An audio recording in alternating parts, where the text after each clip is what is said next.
Hi guys, in this video I'll show you how to start a private chat in Character AI. First of all, open up your preferred browser and search for Beta Character AI. After that, click on the very first embed and you will be redirected to the home page of Character AI. Once website is fully loaded, make sure you are logged into your account. Now, select any of your characters and go to the chat section.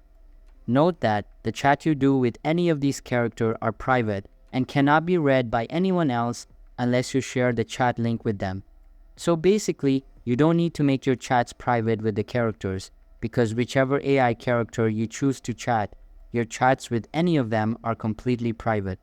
However, if you want to choose a private chatbot, then you need to create a new character. So go back from here and click on Create option on the left side of your screen. Now select Create a New Character and you will be sent to this page.